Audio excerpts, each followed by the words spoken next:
Hey guys, Oblivion here, coming at you with the deck profile on my Worms build for the March 2013 ban list. A lot of people have been asking me to do a deck update on Worms, and here it is, guys.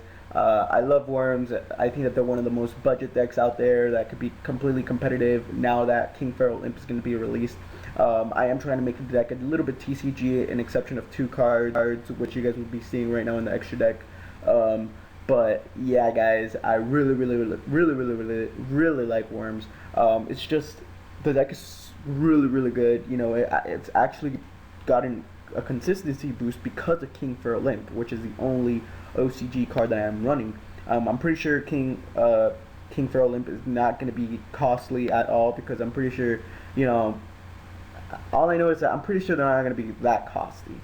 Probably $5. But anyways, I really like the build. I think this is one of the cheapest builds out there that you could possibly get, maybe under like, I don't know, $40. That could actually do well against the meta. Yes, it's slow. Yes, yes to all those questions, but yeah, it's still really good, guys. In my opinion, I honestly just really like it. So let's just get to it, and I hope you guys enjoy the deck profile. I'm running 3 Worm Zex. He's your main worm, partnered with 3 Worm Jagen. These 2 right here make the best combo, I feel, in the whole entire deck. First turn, normal summon Zex.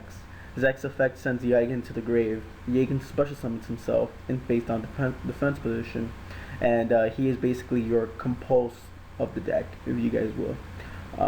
So yeah, he's a really good card. And plus, a little small effect that I see Worm players make the mistake all the time. When Jagen is face up on the field, Worm Zex cannot be destroyed by battle. So that's really good. I'm also running 2 Carderos. People sometimes tell me, why are you running 2? You should be running 3. Now, I would agree to that before, but now I feel like 2 is perfectly fine because you do run King Pharaoh Imp. And I just feel like it's just, you know, better. I don't think you need 2 Cardos because late game, top decking Cardos is not going to be any good for you, you know what I mean? So I feel like 2 Cardos is good enough to just start your engine and just like that. Because honestly, all you need to do is search Cardos, search Zex, and that's all you need. That's literally all you need. So, whatever. I'm also running 2 Worm King. Worm King is the boss monster of the deck, level 7. You could run freaking Big Eye, but that's costly. But anyways, Worm King, really good card. Great 2700 attacker. People are saying, why do you run 2? You should be running 1. I mean, you could alter the number between you could alter the Worm King number as well as you could alter the Carderos number. By all means, you could drop a Worm King and then put another Cardo, so you could be running 3. But 2 Worm King for me, I think that it's my number. I just like 2 Worm King, just in case, like, you know, you top deck 1 and then you only have 1 target for Nebula, Meteorite. I mean, either way, it's only 1 tribute with a worm, so it doesn't really matter.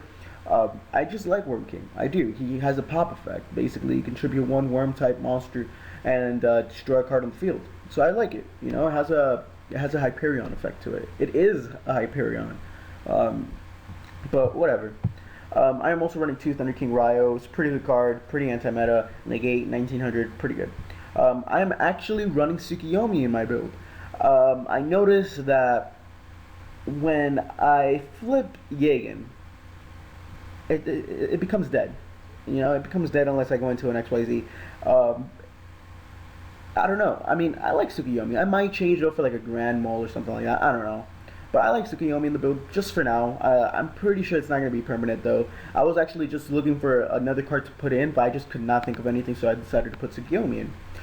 So yeah, I'm testing out Tsukiyomi, and honestly, it's testing out pretty decent. I'm not going to say it's testing out the best, but it's testing out decent.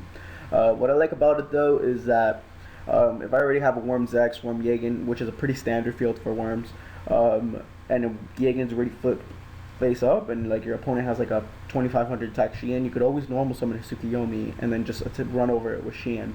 I'm sorry, with Zex, which is pretty good. I really like that. I'm also running 1 Honest because every monster here is a light except Tsukiyomi and Evil Dragon Inada, which I am running 1 of. I'm running Inada just because she's searchable and she's a boss late game. She just demolishes everything, guys. Because you're going to be stacked up with Worm Cardos, Worm King, Worm Jagen, Worm Zex, whatever, you know. Late game, this card becomes your saving grace. Plus, what I like about it is that it's searchable by King for a limp. Basically, all you have to do to special summon it is remove every reptile monster in your graveyard, and it gains 600 attack for each monster removed by play from its effect. And during each of your end phases, you have to pop a card. So it has a Zen mains effect. Every end phase, you have to pop a card. Let it be that you have. If nothing's on the board, only a Nada, you have to pop a Nada. That's just how it is. For the spell item, I'm running 3 MST back row, 2 Forbidden Lance. Again, guys, I try to make this build as cheap as possible, but I think that Lance is a must because, again, guys, your main play is Zex, and your opponent knows that, you know, either they're gonna Veiler it or they're gonna bottomless it or compulse. So Forbidden Lance, I think that it's a must in the deck. That's just me. 1 Monster Reborn, 1 Dark Hole, 1 Heavy Storm, and 1 Book of Moon. For the trap lineup, it's a stun deck, guys, so you could assume it's a huge trap lineup. 3 Nebula Meteorites. What can I say about this card? It's the best card. I think that it's the best trap card ever invented in the game for a type, an archetype. Basically, change all face-down monsters on your side of the field to face-up defense position. So amazing with Jagen, amazing with Cardos, you know, whatever. And during the end phase, you could change all of them face-down, so you could reuse your effects. And you could draw 1 card for each card that you put face-down. So that's pretty good. And after that, you can special summon 1 level 7 or higher light reptile type monster from your deck, which is the Worm King. So that's awesome. Yeah, so 2 bottomless, 2 compulse. I am running compulse even though I am running 3 Jagen. So basically I have 5 bounty cards, what I like to call them. 2 Fiendish Chain, the Solemns, 2 Mirror Force. I was running Offering to Snake Deity, but I don't know. You could run Offering to Snake Deity. It's a pretty good card. It's like Icarus Attack, but it has to be with a face-up reptile monster. So Dimensional Prism is actually not bad, but I don't know.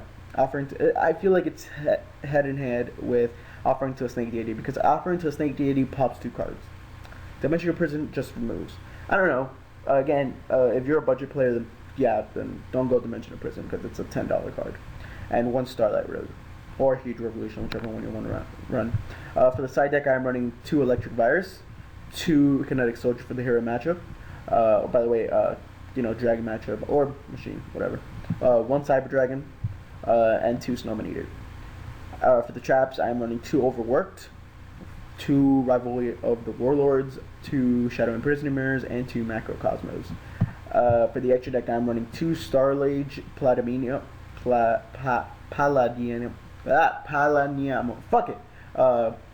2000 attack, 1000 defense, best light XYZ monster there is to existence. Requires 2 light monsters. Once per turn, you can detach 1 XYZ from this card. Target 1 face-up monster your opponent controls. Its attack becomes 0, and if you do, its effects are negated. So that right there is awesome. And when this card is destroyed by your opponent's card effect or by battle, whichever one, and sent to the graveyard, draw 1 card. So it's also draw power. So that's awesome. Honestly, I need to pick 2 of these up because I'm pretty sure it's gonna happen the same thing that happened with Gaga Cowboy. That it was like a freaking $5 card, and now look how much Gaga Cowboy is. So I need to pick like 3 of these up ASAP because I want to make a light hero beat deck soon. So 2 King for Olymp, only OCG card that I'm running. 2300 search all reptile monster from your deck, pretty awesome. Number 39 Utopia, Maestro, number 50 Black Ship of Corn, a Pearl, Photon Pep, Gaga Cowboy. Again, you don't need to run this. I just run it because it's dueling network. Honestly, in real life, I'll never run Gaga Cowboy unless the price goes down. Abyss Dweller, 1 number 16 Shockmaster, 1 number 91 Thunderspark Dragon, pretty good card. 1 Chimera Tech, and 1 Stardust Dragon. So yeah, guys, that's the deck. Hopefully you guys enjoyed the deck profile. This has been Oblivion with his Worm to Build. Please like, rate, comment, and subscribe. See you guys later.